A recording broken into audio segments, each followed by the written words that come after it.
Welcome to Pathways' latest production, Halifax. Its past, its present and its future. We're starting at Beacon Hill, a popular vantage point for artists and photographers over the years, so it's an ideal spot for us to trace the development of Halifax through their eyes. A sheep sits at the head of the Halifax coat of arms, and it is from wool and the woolen textile industry that the town derives its settlement and fortune. From medieval times, Halifax acted as a marketing centre for the thousands of hand-loom weavers in surrounding townships who produced cloth to supplement their income from farming. As the industry became more mechanised, the Hebble Brook provided the ideal soft water for the dyeing and finishing of the cloth, and mills grew up along its banks. Later came the steam-powered mills, and the town expanded as a manufacturing centre as it diversified into worsteds, cotton, carpets and engineering. Workers swarmed to the new factories and demand for housing increased. The vast wealth generated in the 19th century can be seen in the town's fine Victorian architecture and remains its dominant feature today. But there's a price to be paid for industrial expansion. By the middle of the 20th century, a grim pall hung over the town. Chimneys, the railway, power station, gasworks and houses, all polluting the atmosphere. A clean-up and regeneration was imperative. But in the clean-up, how much of the past do you want to sweep away?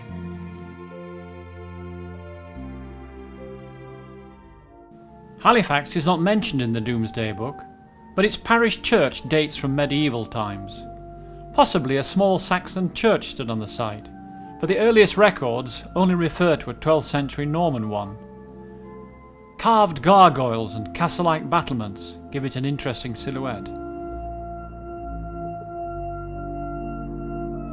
The minster is dedicated to St. John the Baptist, whose head appears on official insignia all across the town.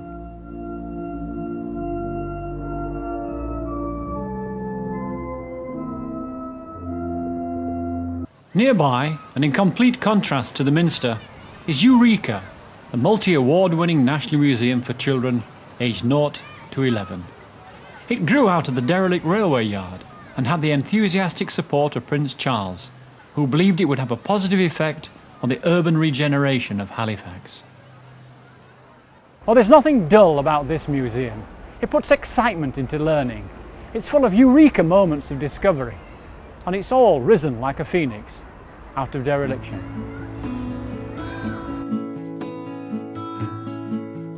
There have been many interesting adaptations of old buildings in Halifax, and one such exciting project has been the convent of the Georgian Square Chapel. Although many of the earliest buildings have been swept away, the town's streets are still lined with attractive stone frontages from its Victorian heyday, now revealed in all their glory after stone cleaning washed away the grime of the industrial past. The Peace Hall is one of Halifax's most distinctive buildings, and is a reminder of the days when manufacture of cloth was a domestically based industry. Local historian Anne Kirker will tell us the story behind this unique edifice. Let's start with the basics, Anne. Why is it called the Peace Hall, and what is a piece? Well, it's called a Peace Hall because this is the Halifax Cloth Hall, where merchants and clothiers came to sell their pieces of cloth. And a piece of cloth in this area was woolen kersey, and it was normally about 30 yards long by about 27 inches wide. We've returned to Beacon Hill, and to be ashamed not to say something about this ancient monument before we proceed. The beacon was originally part of a network set up in Elizabethan times to warn against the approach of the Spanish Armada. It's been replaced many times, but the replica is still lit on special occasions. In the 18th century, the site was used to hang in chains the bodies of executed criminals as a severe warning for others to behave themselves. Well, let's dispense with such ghoulish images and get on with exploring what further attractions Halifax has got to offer. In 1973, the town addressed its growing traffic problem when the Burdock Way was opened to allow cars to bypass the town centre on their way to all points east. Named after John Burdock, a former mayor who was chairman of the Highways Committee at the time, this giant concrete flyover sails over the Hebble Valley, providing a modernist contrast to the Deanclough Mills. It dwarfs the previous twin-span iron North Bridge, which was opened in 1872 and remains as a route for local traffic. The bypass relieved congestion at Bull Green, which had become a nightmare for motorists and pedestrians alike. Since 2010 is Halifax's latest new build, the Broad Street Plaza, a mixed-use development. One of Yorkshire's largest regeneration schemes, it will provide a multi-screen cinema, 10-pin bowling alley, pubs, shops, restaurants and hotel, as well as a multi-storey car park and office space. Already the new giant is beginning to dwarf the nearby town hall.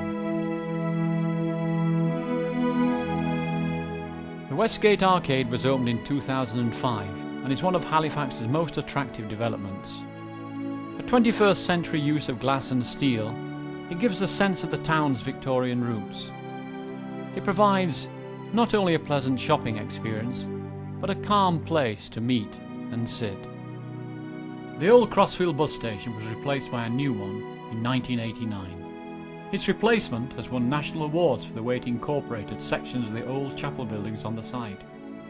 In particular the facade of the Zion Chapel and the whole of the Zion School building. A modern building in keeping with the town's architectural heritage. Well, that's the end of our film about Halifax. And what a voyage of discovery that's been. How well this town has merged its past with its present. See you in the future when our pathways meet.